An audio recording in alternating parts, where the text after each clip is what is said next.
On est aujourd'hui le 28 dans le mois de Tishrei. En hébreu, toujours, c'est Kohar, de la force. Et on a besoin en ce moment, parce qu'il y en a qui croient que maintenant, après les fêtes, on descend. Mais il y a toujours, on remonte et encore plus fort. Alors même si on est dans une semaine, une génération, ma boule, je ne sais plus. Mais la paracha, en tous les cas, elle parle du déluge. Et hier, Mechila, je dis, on n'a pas critiqué Noach. On a parlé nous-mêmes qu'il faut penser toujours à faire entrer des gens dans notre arche, pas penser que à sauver nous. Parce que c'est vrai que Rashi dans la paracha il dit Noach ish tzadik tamim haya bedorotav. Noach était sage dans sa génération. Il y a 3 ans on a parlé de ça. Rashi dit comme ça Yesh merabotenu shedorshim oto lishvach. Il y a des sages qui vont comprendre que Noach était quelqu'un de sage.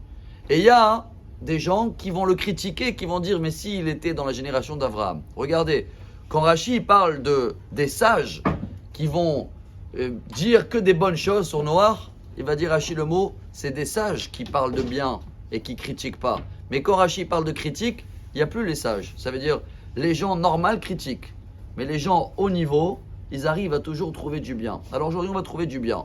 Magnifique. Quand ils sont tous rentrés dans la Teva, c'est marqué dans la Torah, Vaïshaer, Ach, Noach, Vechol Asher Ito Bateva. Et il est resté que Noach. Le mot Ach en hébreu, il veut dire que.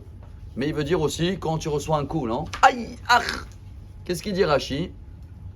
C'était dur pour Noach. Ah non, bah, celui-là il veut manger ça. Celui-là, là, sauf le phénix, qu'il était gentil. Il voulait rien demander à manger, il a été béni pour été éternel, regardez les midrash. Mais tous les autres, ils voulaient manger et tout le pauvre, il n'est pas. Un jour, il ne pouvait pas dormir tranquille.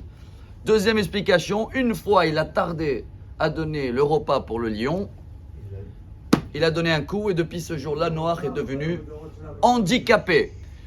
Le rabbi de Lubavitch dit, bon, on n'est pas là pour raconter des histoires, ça chacun il peut le faire tout seul, je suis sûr que vous le faites mieux que moi. Il dit le rabbi de Lubavitch, on apprend de là un grand message, comment on peut amener plus vite le Mashiach, comment on veut arrêter avec cette génération maboule, comment on veut voir clair. Il faut savoir que si Noach il s'est investi pour tous les animaux, alors chacun de nous, on doit s'investir avec chacun qui a besoin de notre aide, même si des fois il y a des personnes que les pauvres, ils ne sont pas dans un niveau, ou ils sont à un niveau tellement bas que je ne sais pas encore les pauvres si c'est des êtres humains. Investis-toi. 2, et voilà le plus grand message d'aujourd'hui. Ne crois pas que ce qui suffit pour toi, tu peux donner à l'autre. Il y a des fois quelqu'un, il mange rien, il mange une tomate par jour. Alors quand il va avoir un pauvre, il va lui donner une tomate. Parce qu'il dit, attends, moi ça me suffit une tomate. Lui aussi, ça va le suffire une tomate. Alors le lion, il vient, il donne un coup à Noach parce que, non, le lion, il a besoin d'entrecôte.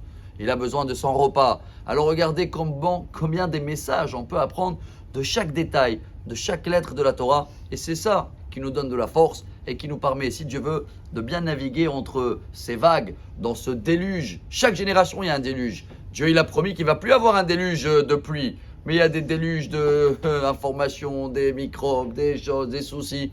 Si on veut bien naviguer avec tout ça, chers amis, on regarde dans notre entourage qui a besoin de nous, qu'est-ce qu'on peut le donner. Et dans ce cas-là, Bezrat Hashem, on va avoir, nous tous, une excellente journée et que des bonnes nouvelles.